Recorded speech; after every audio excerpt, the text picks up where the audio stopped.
Hello, everyone. Welcome to another exciting Dave Day here with Dave Seaman, Standard Speaker sports editor. You have to go and read his article. Dave, was it on Monday or Sunday about the reunion of the 1992-93 Hazleton area boys basketball team? It was in Monday's edition. Okay, Yeah. so grab Monday's paper. And Dave, the way you started your article about the banners in the gymnasium at Huey McGeehan Gymnasium at Hazleton area is perfect, because I went to Bishop Hayfie, but the first thing you notice when you go there is there's that one white banner that just sticks out. And Mike Joseph told me last week, head coach for the Cougars, was an assistant coach at that time, that, you know, this is the team that all others have been measured against at the Hazleton area high school. It's been 25 years since they made the state championship game, and a few members of the team got back together for a little reunion before Friday night's game against Berwick. Dave, what was that like, covering the run and then also, you know, getting to talk with some of these players 25 years later? Yeah, it's always it's entertaining too, because the stories, while they're the same, sometimes the truth gets stretched a little bit as the years go on. But it was a fantastic team.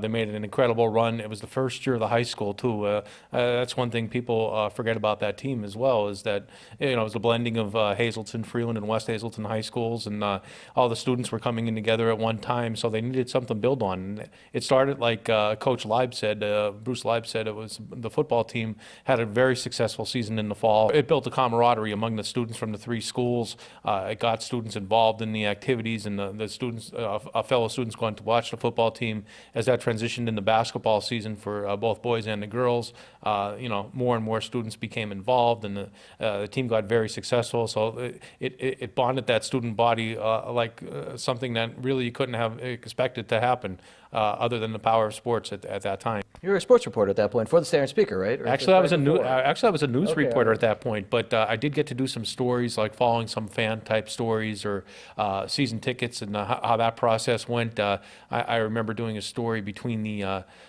Eastern Final and the State Final too. They only had, you know, Chris Perry, who then was the athletic director, made a comment. Okay, now what do we do?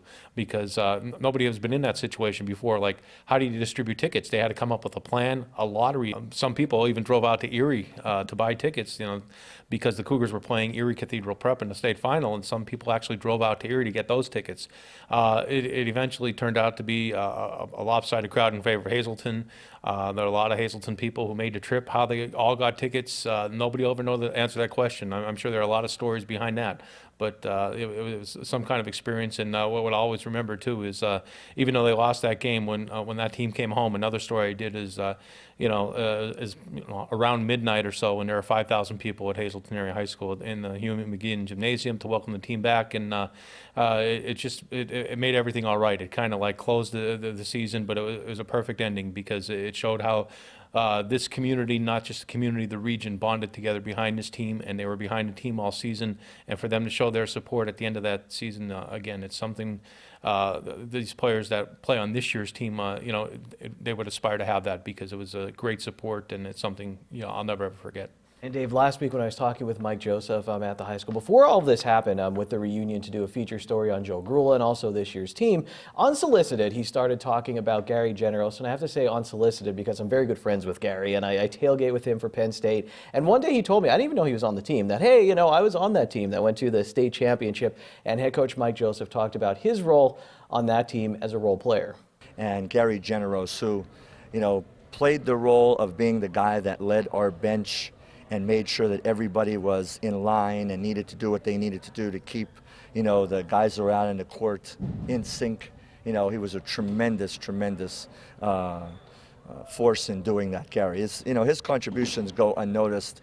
You know, statistically wise, he'll kid with you that he didn't do much, but for being one of the glue guys on our team, he did a great job. So Dave, Coach Joseph felt it important to point out his role on the team that maybe didn't show up in the stat sheet, but he obviously made a difference on that team. You even mentioned in your article, you remembered, or he was waving the towel while he was, you know, trying to get the fans involved. Talk about Gary a little bit, and maybe other players you've seen play that role for the Cougars. Yeah, there have been a lot of players like Gary, and Gary too, always smiling, always happy. He accepted his role, and that's what a lot of players in this day and age too. They want to be the star, they want to be the starter, they want to contribute right away.